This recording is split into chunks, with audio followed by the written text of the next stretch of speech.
Hello everybody, in this video I'm going to show you, try to demonstrate as much as I can what adaptive triggers are by giving a demonstration of actually what happens when I try to pull a bow, what effect the adaptive triggers are doing to really make you kind of feel that there's kind of a tension when you actually try to pull a bow in game.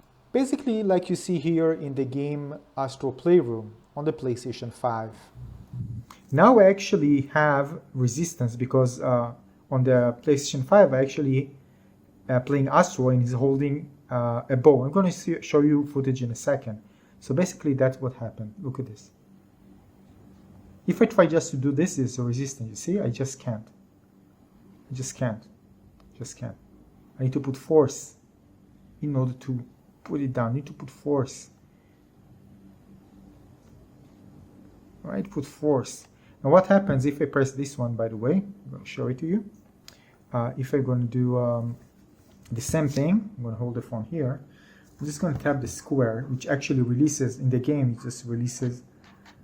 And now we can actually look at this. I'm going to show you an example again. This is without resistance, right?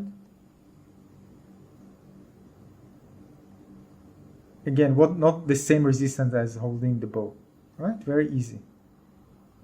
Now I'm going to release it and I'm going to try again. I can't. It's like it's stuck.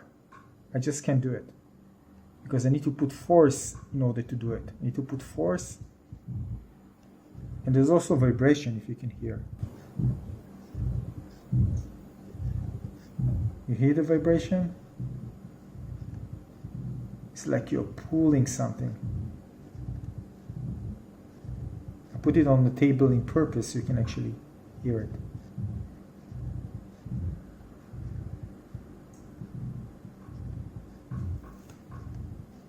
Alright, now we're going to do this again. Press this one, and now it's loose. Now it's loose. It's very easy to tap it. Very easy. Right? I'm going to release it. Now the same thing. Goes back, and I need to put force.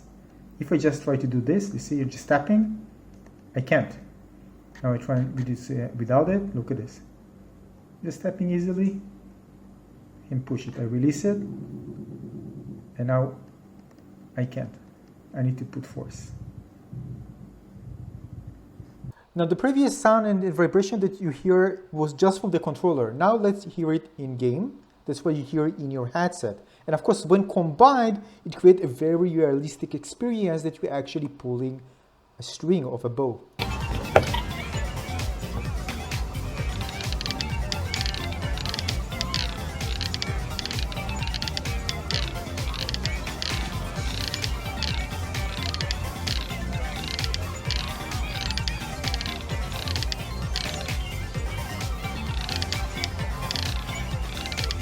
There you can see that when you combine the adaptive triggers, the sound and vibrations with what you hear in your headset together, this creates a very realistic experience that you're actually feeling that you're pulling a string. And this is not just small tension, this is going to be very, very strong tension. I mean, I just couldn't press it. I need to put really force with my fingers all the way in order to kind of be able to actually release a shot. And I can actually release it a bit and still I need to put pressure as I'm actually playing with the trigger up and down. Now let's take a look at another demonstration, but this one seeing at the game Astro Playground and me actually using the DualSense controller. I need to pull force in order, if I just try to fast, there is a resistance, I can't. I need to really put force in order to pull the bow. All right, take a look at this. I'm just going to move the character so we can actually see it. Yeah, look at this.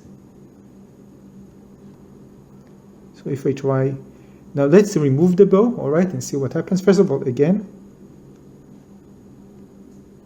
And now you can see that there's a resistance. I can even feel it. There's some vibration as well. This is without the resistance. Now I'm going to leave it now. And now there is resistance. I can no longer do that. It's kind of like stuck, but of course I need to just put force.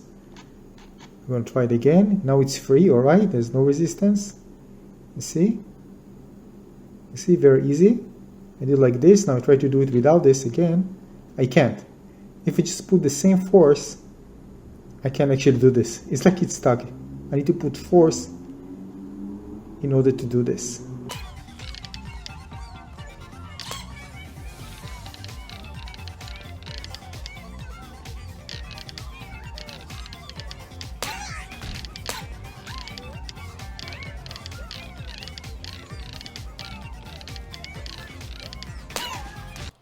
So as you can see, the adaptive triggers really had another dimension to the gameplay, and you don't need to think about it because it's happening just by touch, right?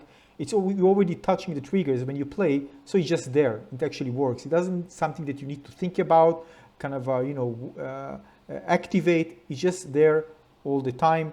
Of course, with games that actually support it. Now, of course, this is different than the haptic feedback, which I haven't covered here. We just talked about the adaptive triggers. We're going to talk about haptic feedback in another video with more demonstration, but this is adaptive triggers, work amazingly well, and just makes playing games just so much more fun. So this is it for this video. Hope you find this one useful. If you like it, please consider giving a like and subscribe to my channel. And I'm going to make more cool videos that try to explain more things in depth about the PlayStation 5 features. I'll see you very soon in the next video. Thanks for watching. Cheers. Bye-bye.